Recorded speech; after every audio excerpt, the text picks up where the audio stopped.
Hello mga sangkay! Welcome back to my channel. Ito po muling yung sangkay na sa Sangkay Lawns muling nagbabalik. Kumusta? Kumusta kayong lahat?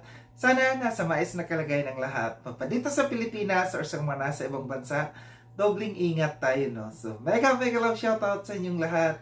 Sa Team Sangkay Regional, Team Sangkay Sponsors, Team Kalingap, Kuya Val, at Edna, Kalingap Rob. Sa lahat ng aking mga followers, supporters, and subscribers, sa mga lolos, lolas, FWs, and PWDs. Mega love shoutout sa inyong lahat. And of course, I love you all. Ayan. Happy Sunday sa inyong lahat, mga sangkay, no? Mga kakalingap. And mega love shoutout also kay Roel and Rachel, no?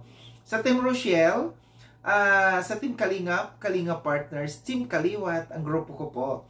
And sa aking mga sponsors, mega love shoutout sa inyong lahat. So, ngayong araw na ito mga sangkay, may pag-uusapan lamang po tayo, no? Ito'y patungkol sa live nung nakarang araw ni Kuya Val, na yung kanyang thumbnail ay si Erwin. At ang title ay, Ikaw ba'y nabalahura ka na ng bonggang-bongga? So, meron akong video clips na kinuha mula dito sa live ni Kuya Val, no? May papapanood ako sa inyo, and after natin na mapanood, magbibigay ako ng opinion or kuro-kuro patungkol dito. Tara mga sangkay, panoorin natin to. Ngayon po, ating pag-uusapan, sa ating live ngayon, pamagat ng ating live, binalahura ka ba ng bunggang-bungga? Mayroon bang mga kalingap charity vlogger na balahura? Mayroon bang mga kalingap reactor na balahura? Sino ang balahurang reactor at charity vlogger?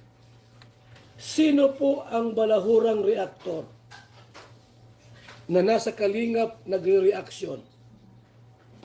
O sabihin niyo kung sino.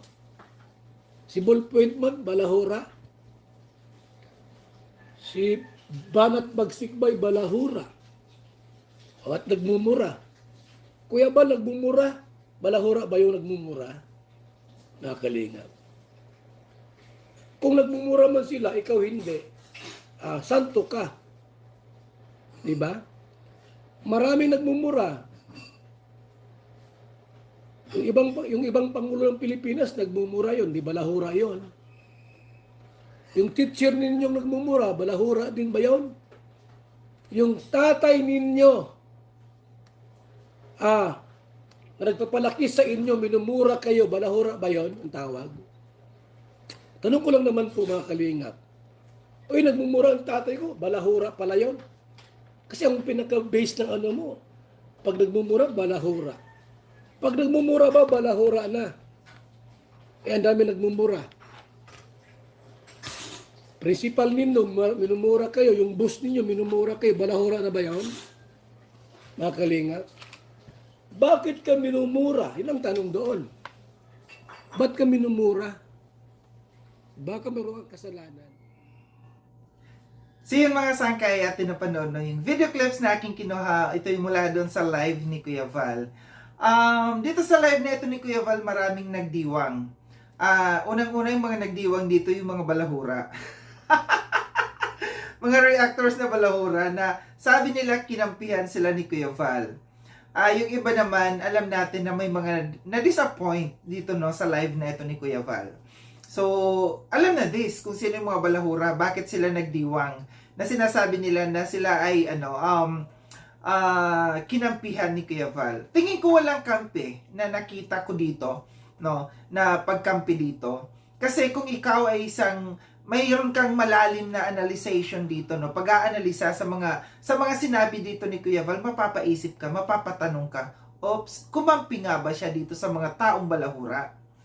Unang-una sa mga taong palamura. Unang-una dito sa sinabi ni Kuya Val, yung mga binanggit niya, si Ballpoint Man, si Banat Bagsik, na mga nagmumura na mga reactors. And sabi niya, meron ba dito mga reactors na mga balahura? Kung ang basihan lamang daw po natin, ang pagmumura nila para matawag na balahura, hindi daw yun balahura ang tawag doon. Well, for me, no, kaya natin nabansagan ng mga balahura ang mga reactors na yan, na mga, hindi lang kasi pagmumura ang ginagawa nila. So, i-analyze natin, no, hindi lang sa pagmumura kaya sila nabansagan ng mga balahura, kundi sa mga pagiging bastos ang mga bibig, ang bunganga, no. Hindi lang pagmumura, kundi yung mga lumalabas sa bibig nila na kabastusan, yung magsasalita sila ng mga hindi kaaya-aya, no, ng mga words. Bastos po at balahura po 'yon. Isa pa, yung paglalagay sa mga thumbnail ng mga mukha namin na kung sino-sino ng nilalagay sa kabaong, yun po'y isang pambabalahura po 'yon. So, wag po natin pagbasihan yung pagmumura lamang nila, kaya natin sila natawag na mga balahura. Sama-sama na po yun. Hindi lang yung pagmumura nila, kundi ang basihan ng pagiging isang balahura na isang reactor, gaya ng sinabi ko, yung pagbibigkas ng mga masasamang salita, yung mga hindi dapat ng mga sinasalitang words na nandito sa harapan ng social media. Diba? Wag po natin pagbasihan lamang yung pagmumura nila. Hindi lamang po yun, kaya sila natawag na balahura. Pangalawa, kaya meron tayong batas, no? Meron tayong batas na once na minura mo ang isang tao, merong batas na oral defamation, no? Alam po natin yan, oral defamation ang magiging kaso mo once na minura mo ang isang tao. Kaya meron batas na nailagay, may batas na nagawa dahil hindi maganda po ang magmumura ka ng isang tao. Gets niyo po ba? Yun yung sinasabi ko. Kung maliwanag, kung ang inyong utak ay maliwanag or maayos ang pag-iisip ninyo, mapapaisip kayo doon. Hindi kayo magdidiwang, no? Na, hey, dahil sinabi ni Kuya Val na ang pagmumura ay hindi yung pagiging balahura. Hindi lang yun, no? Isipin po ninyo. Kung sinabi man, ibang case po kasi yan, no? Bawat tao iba ang case na, sa pagmumura. Kagaya ng sinabi ni Kuya Val na yung presidente minsan ng presidente kagaya ni Duterte nagmumura. Ibang case po yun. Sa ibang case nito ni Banat Bagsik at saka ni Ballpoint Man, presidente po yon. Itong mga ito, mga ordinaryong Pilipino lamang po yan. Ordinaryong mamamayan. Pag ang isang presidente magmura, kasi may power. Kaya nga siya presidente, kasi powerful. May power siya. Pwede siyang magmura or kung anong kanyang dapat gawin. Kasi powerful. So yung mga ito, si Banat Bagsik at saka si Ballpoint Man, powerful ba sila? Di ba? Yun lang ang isipin natin. Pangalawa, yung sinabi ni Kuya Val na yung teacher, principal, wala pa akong narinig. No? Na teacher at saka principal na magmumura sa kanilang mga estudyante. Kasi mayroon din po silang mapaglalagyan. May kaso din po yan. Kaya yun yung sinabi ko, may case po pagka minura mo ang isang tao. Sample, bakit si Kuya Val minura ni Chorva? Minura ng bonggang-bongga ni Chorva? Kasi may dahilan. Anong dahilan? Kasi sinabi ni Kuya Val, hindi ka mumurahin ng isang tao kung walang dahilan. Anong dahilan po kaya? Bakit si Kuya Val minura ni Chorva? Bakit siya minura ni Chorva noong mga panahon na yon? Anong kasalanan ni Kuya Val? Anong kasalanan at bakit siya minura ni Chorva? At sa ngayon, alam natin na mayroong kaso si Chorva, kinasuhan ni Kuya Val.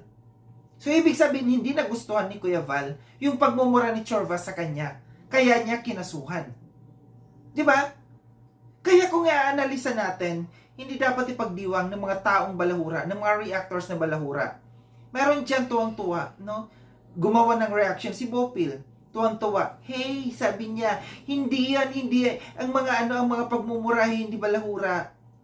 Sila na mga nagmumura. At isa pa, yung sinabi ni Kuya Val, na ikaw na hindi ka nagmumura, santo ka. Hindi po yun. Hindi pagiging basehan ang taong hindi nagmumura, porket na hindi ka nagmumura, santo ka na. Hindi po. No? Ang ibig sabihin lamang po nun, pinalaki ka ng magulang mo na maayos, na hindi ka dapat na magmumura.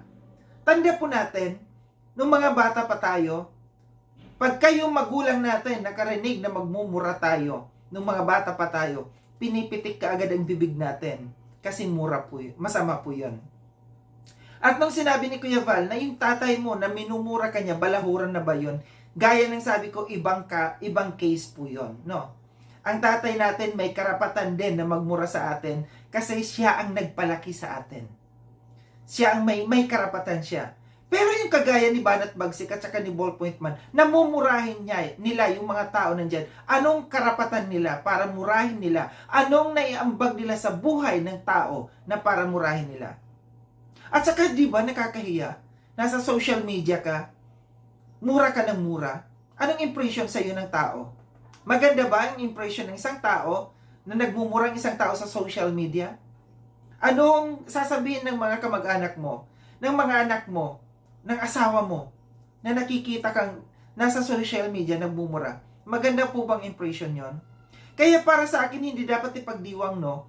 Hindi ipagdiwang na yung sinabi ni Kuya Val na hindi balahura ang tawag doon sa mga taong palamura. Napakalaking definition po yun. Napakamaling sinabi po yun na hindi balahura ang taong hindi palamura. Para sa akin, no? Para sa akin, opinion ko po yun. Alam ko na maraming mga hindi na-disappoint na naman doon sa sinabi ni Kuya Val, no?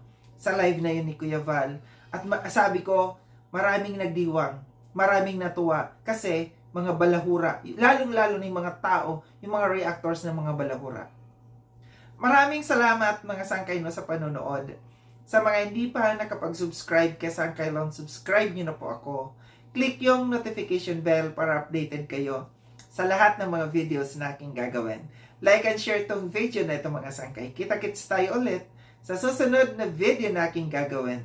Ingat kayo sa ang dako ng mundo man kayo naroroon. Paalam na mga sangkay. Paalam.